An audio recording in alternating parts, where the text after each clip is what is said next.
তোমার অবহেলাটাও ভালো লাগে। তোমার প্রতি আমার কখনো অভিমান থাকে না।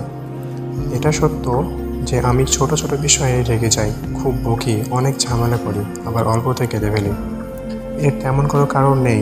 অনেক সময় আমি নিজেও ঠিক বুঝি না কেন যে অভিমান করি তোমার সাথে, কি এমন চাই আমি, কেন নিজেই নিজেকে কষ্ট দিই। এসবের কোনো উত্তর আমার কাছে নেই।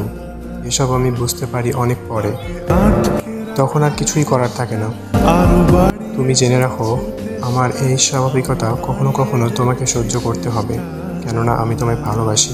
হ্যাঁ, আমার শুধু ভুল হয়ে যায় যে তুমি আমার অপেক্ষায় থাকো আর আমি তোমাকে সময় দিতে পারি না।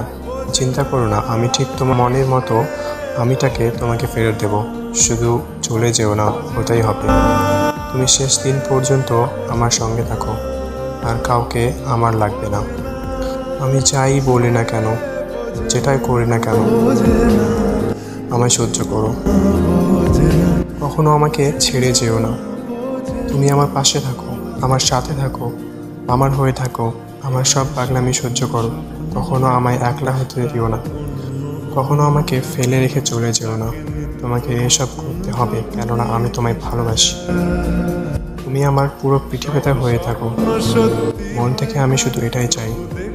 আর একটা সত্য কথা কি জানো, তোমাকে অনুভব করতে ভালো লাগে, তোমাকে ভাবতে ভালো লাগে, তোমাকে দেখতে ভালো লাগে, তোমার টেক্সট পড়তে ভালো লাগে, তোমার উপস্থিতি ভালো লাগে, তোমাকে প্রশ্রয় দিতে ভালো লাগে, তোমার সব কিছুই ভালো লাগে। আসলে আমি এক ধরনের আশ্চর্য মায়াতে বাধা পড়ে গিয়েছি। এটা মায়া নাকি ভালোবাসা তা বুঝে ওঠার আগে আমি তোমাকে ভালোবেসে ফেলেছি। তোমাকে ভালোবাসা ছাড়া এখান থেকে বের হওয়ার আর কোনো রাস্তা আমার জানা নেই। আর একটা কথা, একান্ত জরুরি না হলে আমাকে কখনো কষ্ট দিও না। যদি দাও, তবে আমি সত্যি সব কিছু থেকে অনেক পিছিয়ে যাব। এটা আমার চেয়ে ভালো আর কেউ বুঝবে না, এমনকি তুমিও না।